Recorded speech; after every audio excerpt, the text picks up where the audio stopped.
Okay. Actually, I needed to get my iPad out. So I can see the reference. Hopefully this is charged. And it's not. So I'm good. I'll work with it.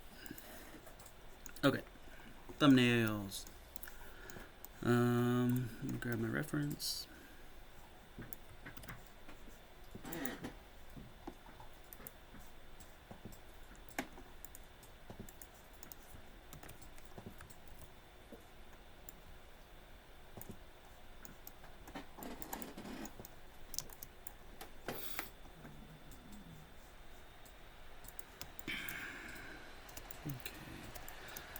A lot of people like to pre-break up their canvas into quadrants or squares or whatever. That way they kind of just roll with it and stay small, which is kind of key for thumbnailing. Like you don't want to zoom in, at least not early, because the more you zoom in, the more detail you'll put, which means the more time you'll spend on it, and also the more detail you have to put everywhere. If you stay kind of far back or zoomed out, you don't have to put as much detail, and you can read the composition a lot easier than zooming in. So that's a general reason why. And they don't have to be like perfect,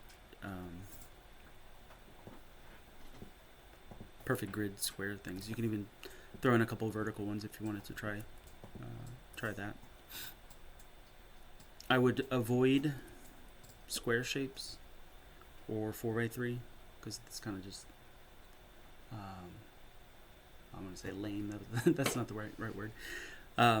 Generally, you want to do a little bit like a 16 by 9-ish, which is just shorter and longer than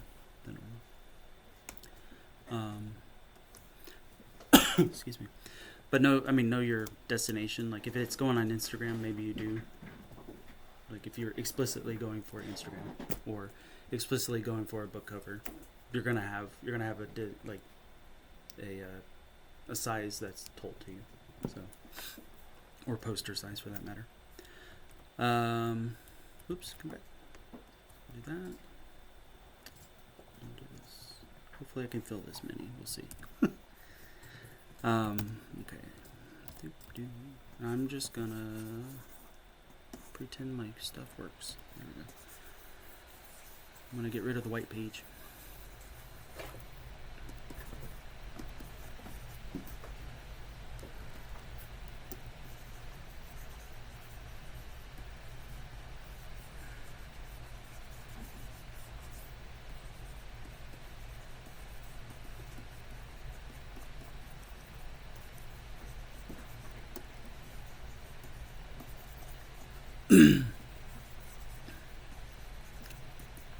And this step is kind of it can either be interpreted as like atmosphere, or if you squinted your eyes at your scene, that's kind of what you're seeing, like just the basic forms. If you took your glasses off, since most of us have glasses. Do you wear contacts?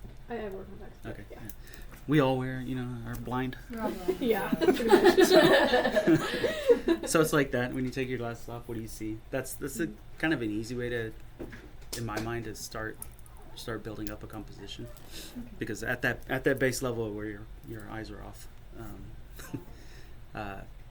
what do you see? Like, you should quickly know more or less what it is. Like if I same analogy, if I have my glasses off and I see something like that, I know it's probably a person. Mm-hmm. So you can stay blurry, but still do thumbnails that way. So let's see, reference.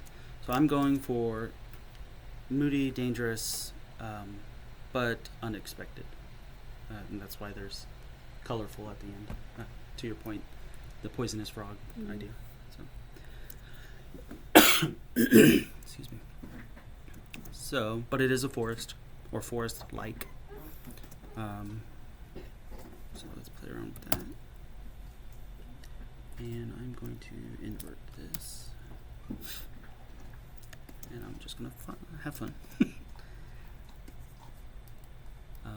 Whoop, crap, come back.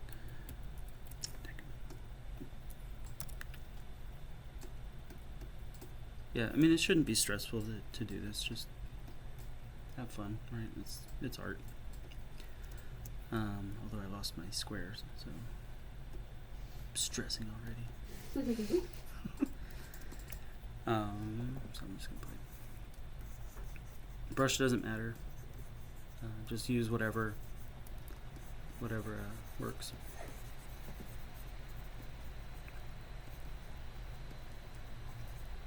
So implying perspective, just even through the simple shapes.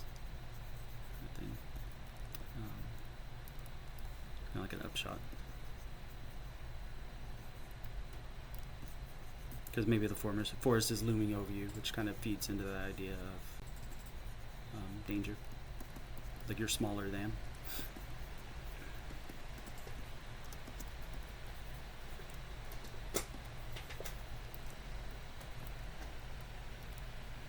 What's this?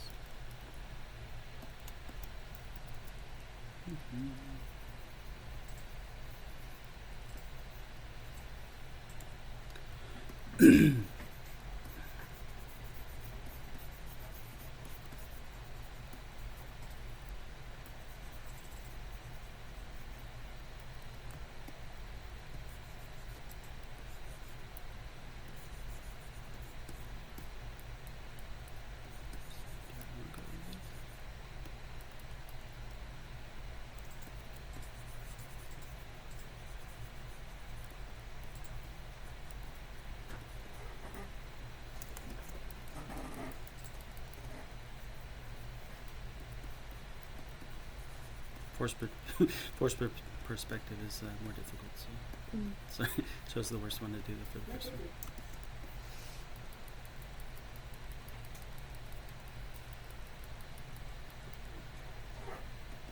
I think that's fine. Just add some of the spikies.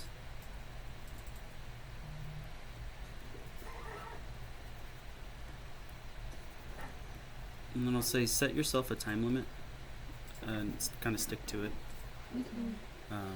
That way you just keep moving, because it'll be easy to stay noodling on it for too long.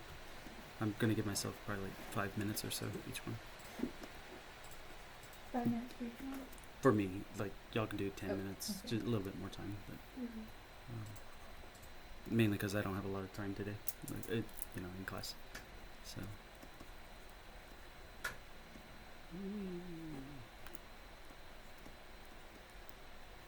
And then contour lines to help us feel the perspective.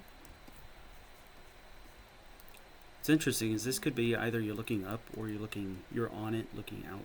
So it's, I may stop here actually just to play with that idea. Go here. So maybe there's something over here that we want to get to. We can play with our spiky lines or our tree lines or vines or whatever, getting us there.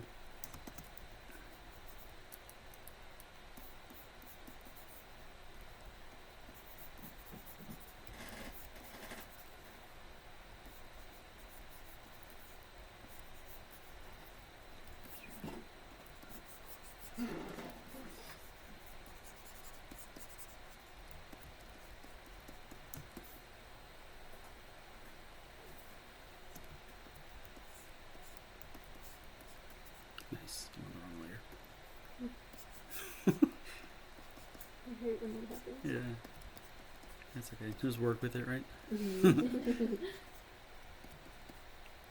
Like I like this Rudy tree. So like these things, and that reference right there is kind of interesting. So that's what I'm playing with right now.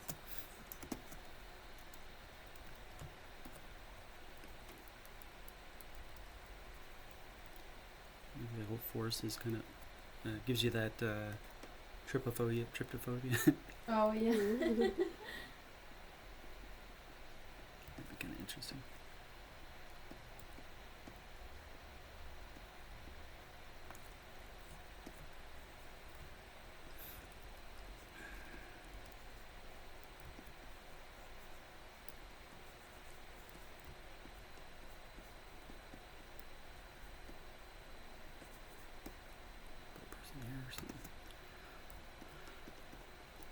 Make them feel claustrophobic. And they're trying to get out, you know. Mm.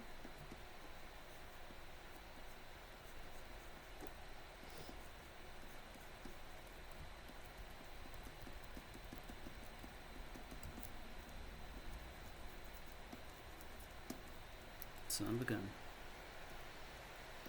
Jump to the bottom.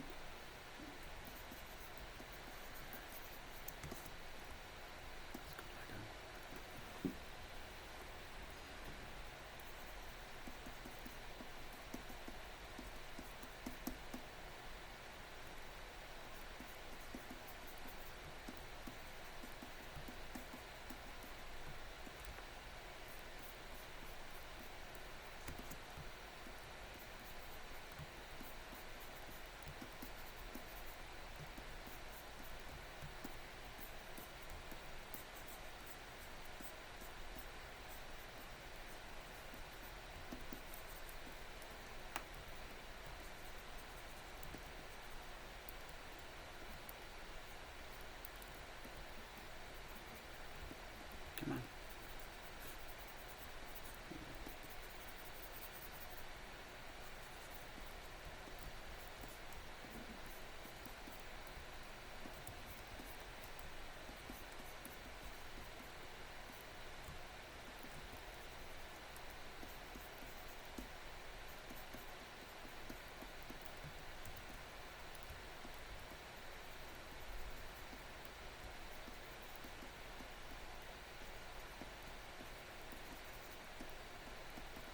I'll balance these shapes later. Like, some of it's repetitive, but it's okay. You don't want to get bogged down. Like, you just want to keep moving, like in thumbnails. Because you can always do another one that fixes it. Mhm. So we'll call that one good. I think it was probably like 2.5 minutes, 3 minutes. And this is where I'm starting to run out of ideas. Let's see. Let's do like a little vertical one then.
And if I start getting stuck with composition and stuff, and like what to play with next, I'll switch my technique. So right now I'm just painting from like a mid to dark and then back to light. Like probably on the next one, because already I'm wanting to change. I'll try something else like line work or lassos or photo bashing. You can just intermix to keep you going.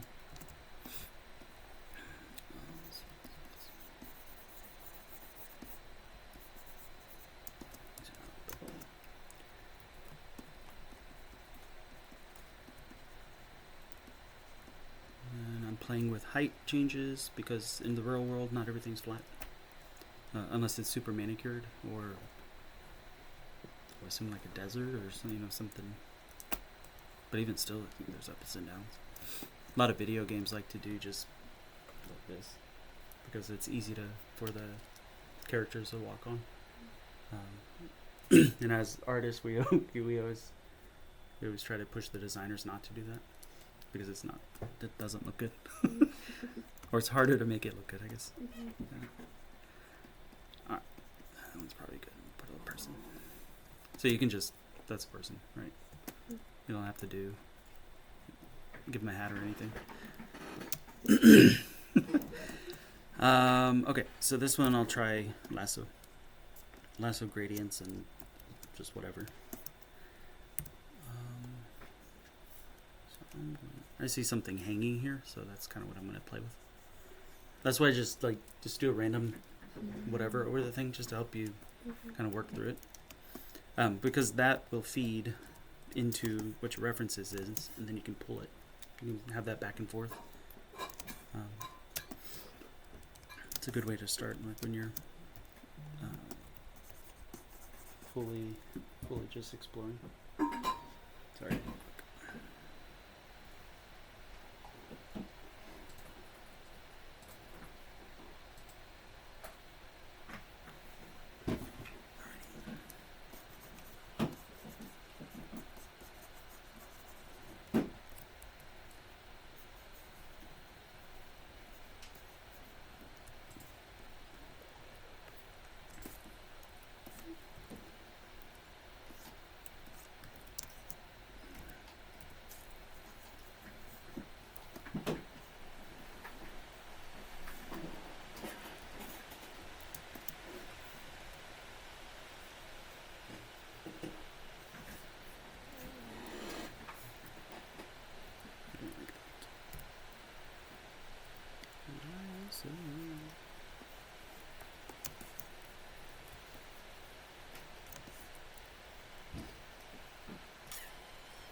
The holes? Yeah. Yeah, so that's like this. Actually, I'll make a focal point with it. So you make your lasso of whatever shape. And when you do this and you let go, it draws a straight line back to the starting point. So you can kind of use that to your advantage. And this kind of thing. So it's like playing with the flaw of the program. Do you have to hold shift or anything? Oh, sorry. Yeah, I'm holding. The only thing I'm holding right now is Alt, and that's to switch it to the subtract. Okay. You could also just go up here and click it. Okay. And then you play with the sizing and rotation of it. And then it's still there. It's just hidden. Then you can kind of.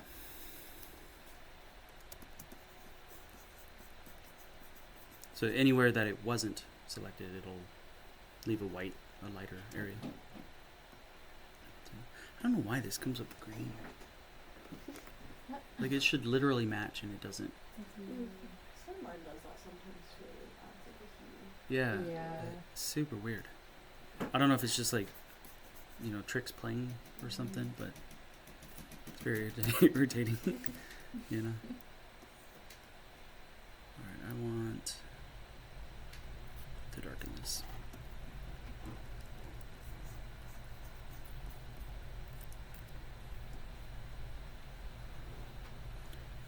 Yeah, I would say using lasso is probably going to be a lot more loose in representation. But you have to play with it more. It's going to be more graphic anyway, or as well. But that's okay.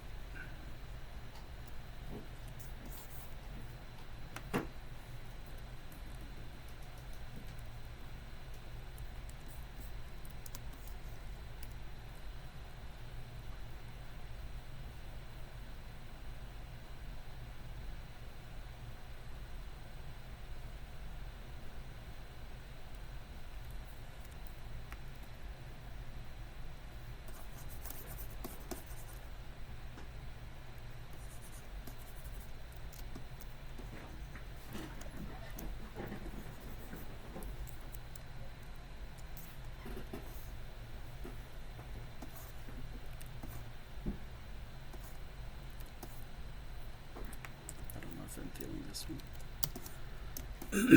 That's okay.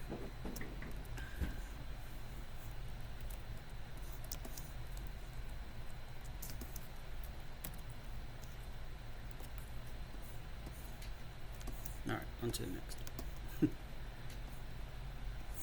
Photographing. Yeah, we're gonna play with value to get maybe get something.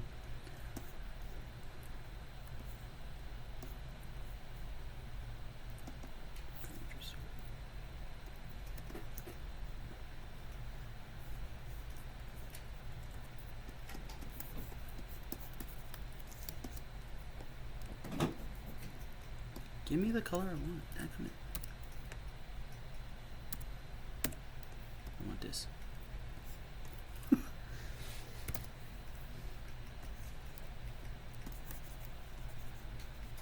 Okay. Guess it does what it wants.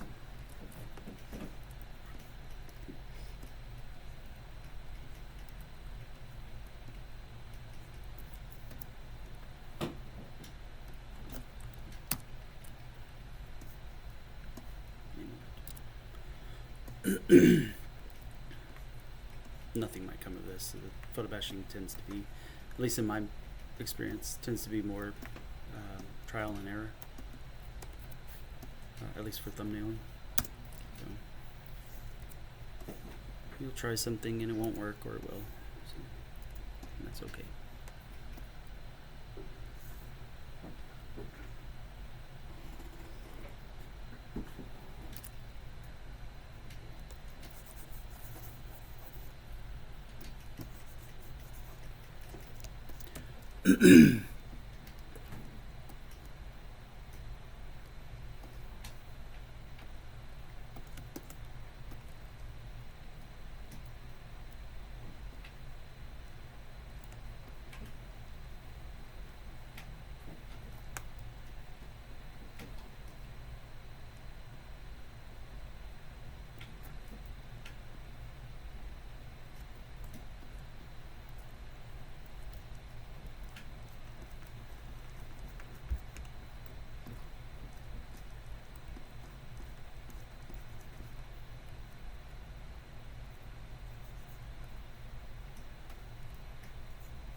Things I'm thinking about also are like overlap and space and where things sit in space, because there's an easy tendency to kind of just do like this kind of thing where I got a tree, there's a bush here, like very like equal. So you want to play with things back here, things up here, some there. Maybe there's a couple way in the back kind of thing. Like placing things on the grid, on the canvas, in perspective, not just flat. Flat tends to come like when you have a horizon line that's middle, kind of thing. Or, that kind of thing.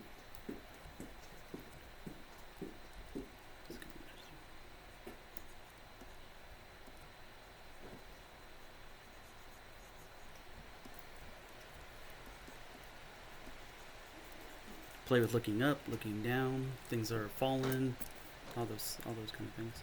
We could be inside of a log, actually, when I think about it. Mm-hmm. So just put yourself in the location, like mentally, like pretend you're going there, and just what could you be doing, or how could you be showcasing that area? Okay, we'll get there. On this one. Hold on.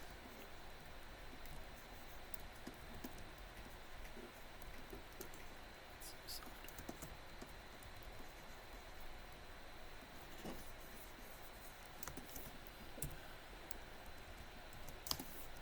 Let's get some better higher res reference.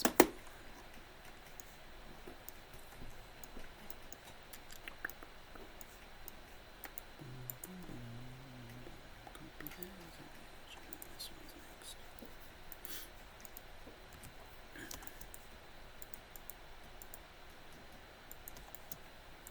This will be another thing. Like you could throw an image over everything afterwards, and then play even with that. That could be another layer of exploration. Like I wouldn't do it now, but after I get done with this, copy it all, throw on an overlay, and start playing with this look. Like maybe, I mean, this gave us a path right here already, just by putting that on top. So it's like this is now the walkway, and this is the other. This is like if the walkway kind of continued around. Kind of play with that.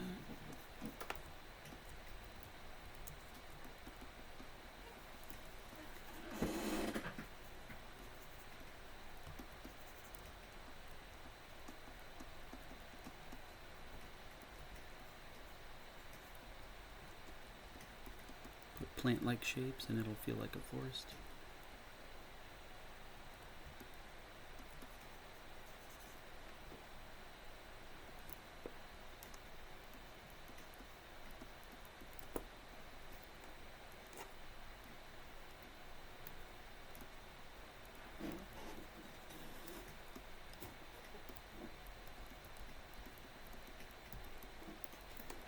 That kind of thing.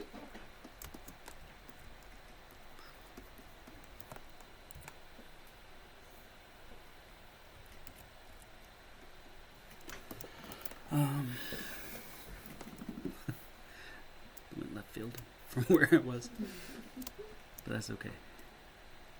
Let's paste in this one again.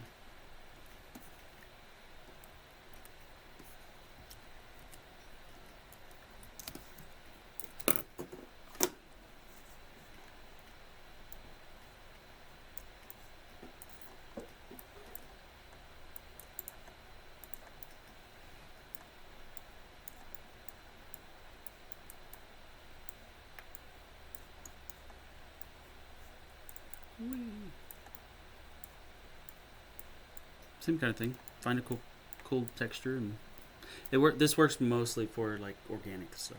So like it probably you'll have a harder time getting it to work with architecture, for example. You might be able to, but or the project will call for something more organic in that nature.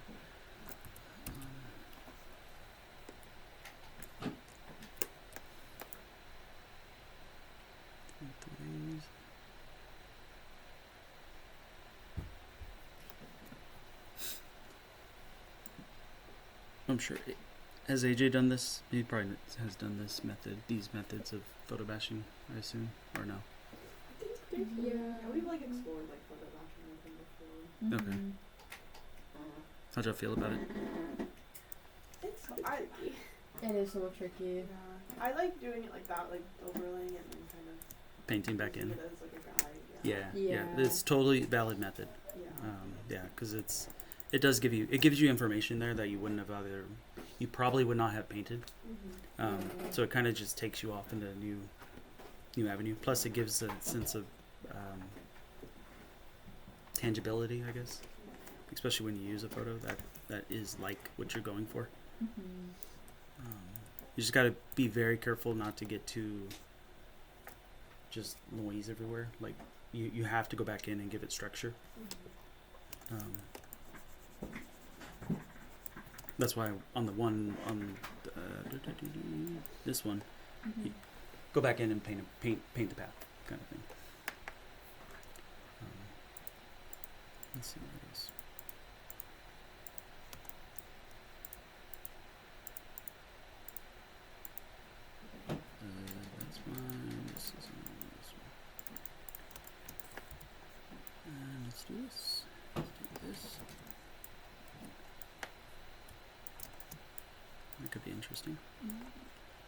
Got a lot of motion to it, which is kind of nice. Mm-hmm.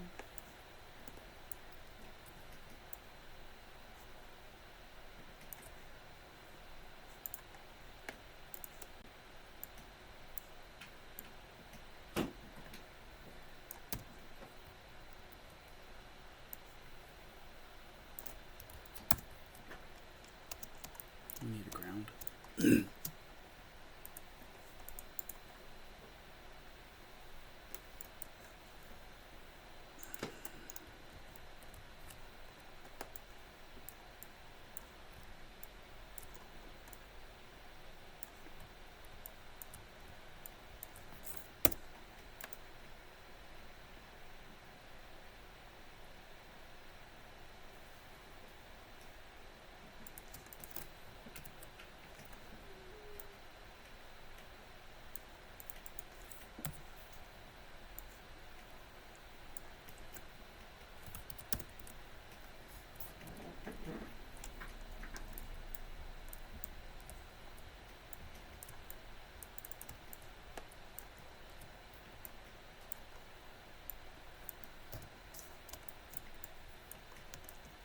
There's something in the background.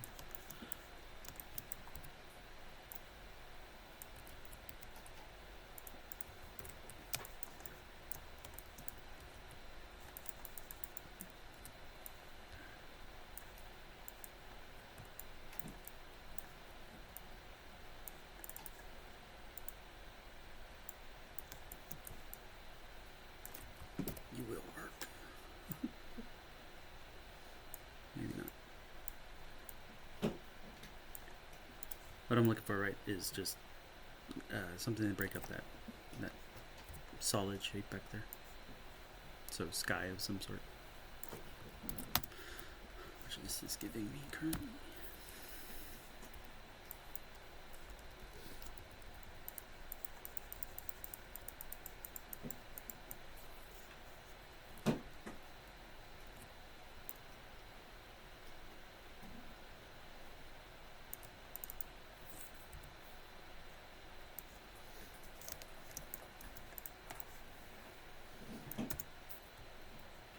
Probably too bright.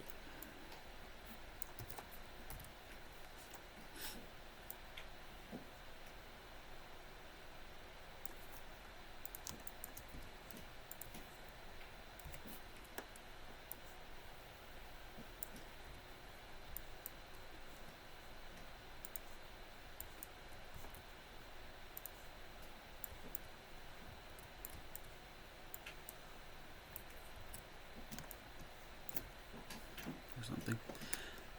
Okay, there it is. It's good enough, I think. For that's so thumbnails. That's kind of what you do. I didn't show line art one. Let me at least do that. This minimize. Ooh. Line art's very straightforward. The same kind of thing. You do this. You do that. You get yourself a base.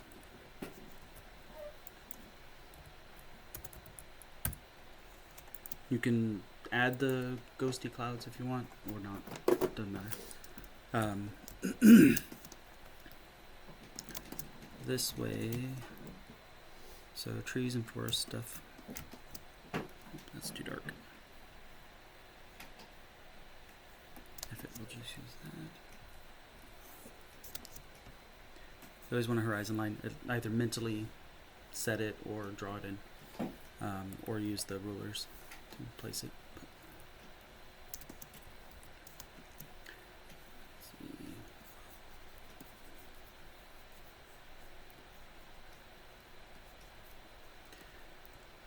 I do find that you don't really get.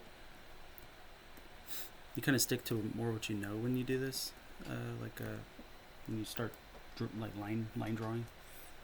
It's kind of why, like, if you want more weird stuff, it's probably better to photobash or play with happy accidents.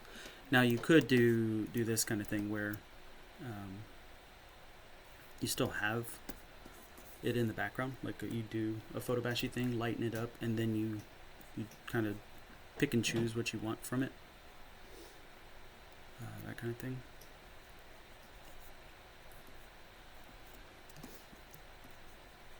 Seems to form it that way.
What's back there?